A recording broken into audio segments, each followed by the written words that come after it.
What's going on, guys? Baltmatrix here.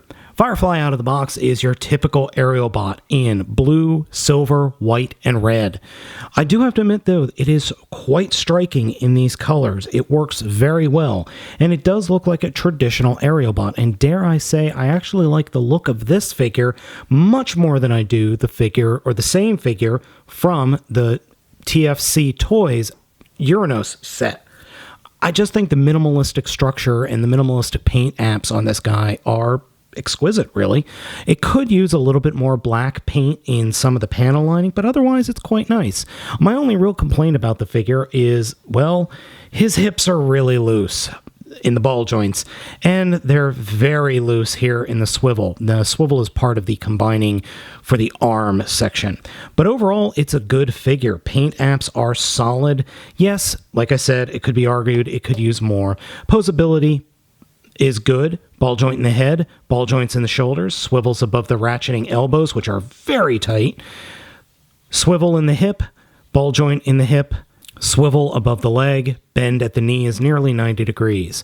So you can get some decent posing out of this guy. Unfortunately, as I said, hips are a little loose, so you're not going to be able to hold him all that well.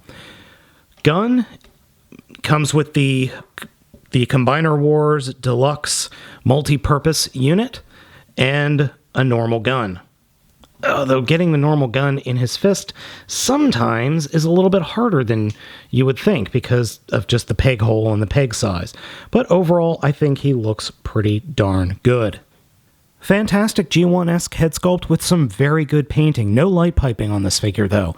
I really do like the silver and the blue for the face mask and the eyes. Firefly's transformation is pretty simple but cool.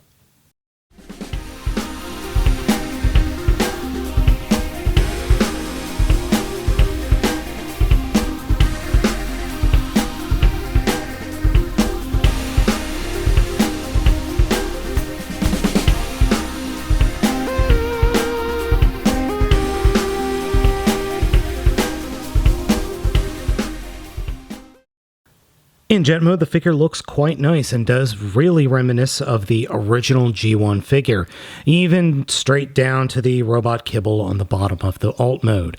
I realize that they really weren't able to get all of this to fold up because of the way it's going to combine, but that's okay. I do have a little bit of an issue with my figure in the fact that the cockpit and the backpack section doesn't always fold down completely and stick into place. It just doesn't for some reason. It depends on the temperature, oddly enough. Overall, though, I think the alt mode is okay. I could use some, or I would like to see a little bit more paint back here for the thrusters, but overall it's not too bad. I do not like, as I said, the robot kibble arms showing off. Now, for posing, or I should say for putting the alt mode's guns on, there's really nowhere to put it other than underneath the wings. Those are the only peg holes, or maybe in the robot arms. Now, this specific figure does have a landing gear, so you can just put it down flat, but I would really appreciate maybe a hole up here or something for just putting the weapons, because let's face it, this looks a little bit unbalanced. I don't know about you, but that just doesn't look right to me. Forming the leg component is incredibly easy. Simply fold up the tail fin, fold in the wings, fold the nose cone in like you're going to transform the figure, and flip around the head and combiner port. Then attach the folded out gun section, and that's it. That's all there is to forming a leg. Forming the arm component is also equally simple. Return the figure to robot mode, flip out the combiner port, flip the arms behind the back of the robot mode, then just take the legs and bend them and turn them, and then attach the fist. And that's all there is to it.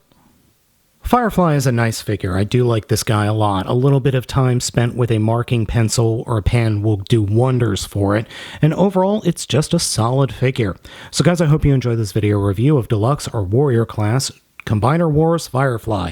As always, I'm Baltmatrix, asking you to like, comment, and subscribe, and I will catch you next time.